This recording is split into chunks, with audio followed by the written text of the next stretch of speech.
Bienvenue sur Africa 24 dans cette nouvelle édition du 12-15 au sommaire de l'actualité. Le Cameroun abrite ces 17 et 18 mai une conférence économique internationale. Objectif, explorer en profondeur les opportunités d'investissement dans le pays. Nous entendrons le chef de l'État camerounais Paul Biya qui a présidé tout à l'heure la cérémonie d'ouverture. Et le dialogue politique en République démocratique du Congo peine encore à se concrétiser. Le dialogue est toujours au point mort. La question de la prochaine présidentielle est au cœur des tensions. Et plus de 5 ans après la fin de la crise post-électorale, les autorités ivoiriennes veulent faire rentrer les exilés. Nous ferons le point dans ce journal. Investir au Cameroun, terre d'attractivité, c'est le thème d'une conférence économique internationale qui se tient depuis ces 17 et cela jusqu'à demain 18 mai au Cameroun. Cette rencontre rassemble entre autres industriels, décideurs et financiers venus du continent africain notamment. Je vous propose d'écouter le chef de l'État camerounais Paul Biya. L'Afrique, où souvent l'État tient une place prépondérante dans l'économie, va devoir favoriser le développement de l'entreprise. C'est ce que le Cameroun recherche. Il poursuivra ses efforts dans cette voie pour s'assurer que les investisseurs nationaux et étrangers bénéficient du meilleur accompagnement possible. Ici aussi, il est important de promouvoir l'établissement de vrais partenariats gagnant-gagnant entre les entreprises locales et les grandes firmes internationales. Distingués invités, mesdames et messieurs, comme vous le savez, notre objectif au Cameroun est d'atteindre l'émergence à l'horizon 2035. Cette ambition est, je crois, largement partagée par le peuple qui en a fait une cause nationale. Toutes nos politiques publiques sont orientées dans cette direction et en particulier la gestion de nos finances publiques. Notre politique budgétaire en expansion privilégie la qualité de la dépense. Contenue aux alentours de 25% du PIB, notre dette publique fait l'objet d'un suivi rigoureux.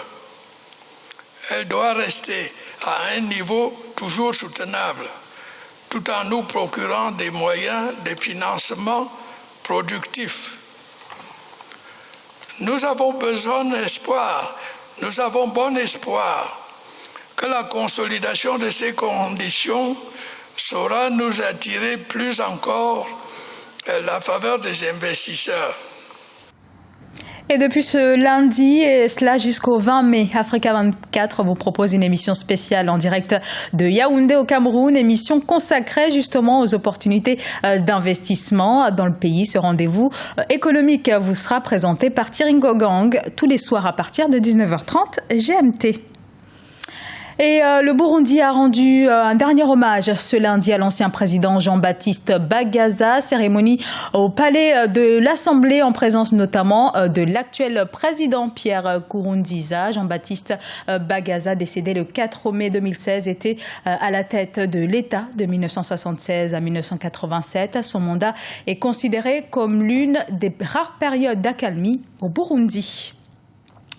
Et depuis plusieurs mois en République démocratique du Congo, la question divise la classe politique. Doit-on organiser un dialogue politique? Certains acteurs y sont favorables, d'autres non.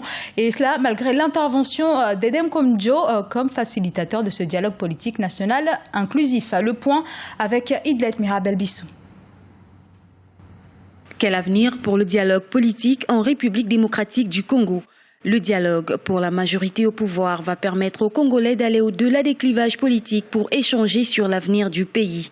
Mais pour certains partis politiques d'opposition, aller à cette table de discussion initiée par le président sortant Joseph Kabila, c'est légitimer le maintien au pouvoir de ce dernier au-delà du délai constitutionnel. Nous n'irons pas en dehors des dispositions de la Constitution parce qu'elle est le socle sur lequel nous voulons bâtir notre pays.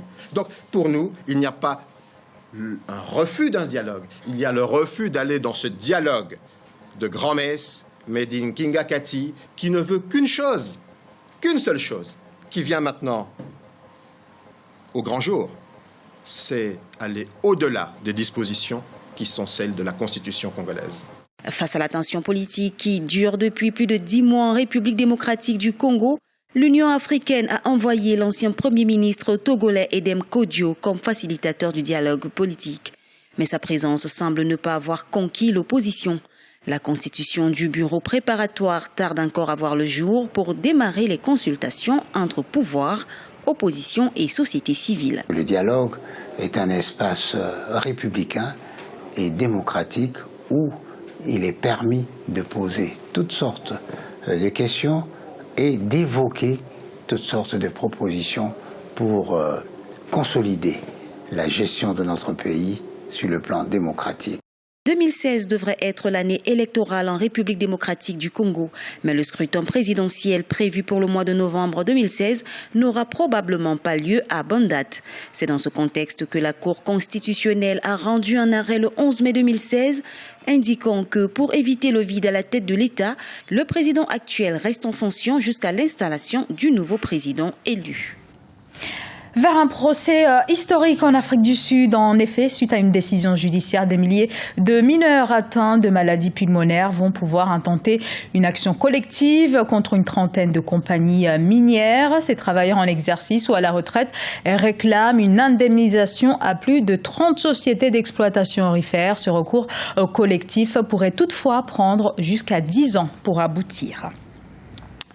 Et en Côte d'Ivoire, les autorités veulent rapatrier les réfugiés ivoiriens. 5 ans après la crise post-électorale, le dialogue entre les représentants du gouvernement du président Alassane Ouattara et ses exilés avance au ralenti. Plus de 48 000 réfugiés, entre autres au Ghana, ont été recensés. Il s'agit pour la grande majorité de pro-Gbagbo et les autorités ivoiriennes tentent désormais de les rassurer sur les conditions d'un retour au pays. Siam Le Victoria Sedji. 6 ans après la crise post-électorale qui a secoué le pays, des Ivoiriens sont toujours en exil. Au Ghana, des leaders de l'ancien régime ont reçu la visite de la ministre de la Solidarité, de la Cohésion sociale et de l'indemnisation des victimes. Maria Toukone leur a réitéré la volonté du président ivoirien Alassane Ouattara de les faire regagner la Côte d'Ivoire afin de participer à la réalisation du processus de réconciliation et de reconstruction de l'unité nationale. Je parcours le Ghana pour chercher mes frères et sœurs ivoiriens réfugiés ici. Je viens de rencontrer Kabé, je crois qu'il s'appelle Broukakou, dit commandant Kabé. Tout le monde le connaît en Côte d'Ivoire.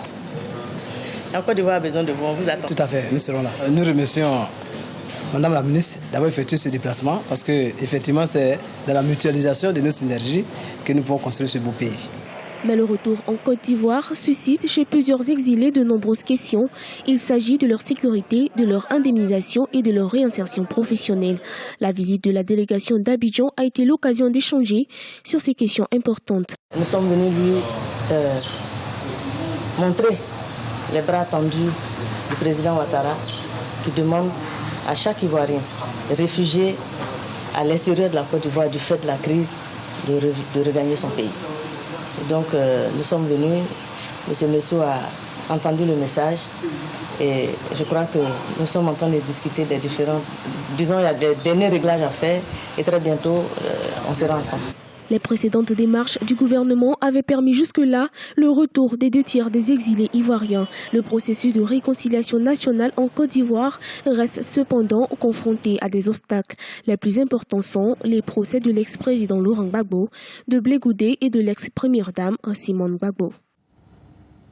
C'était le journal de la rédaction. Merci de l'avoir suivi. Dans un instant, une nouvelle édition de l'actualité sur Africa 24.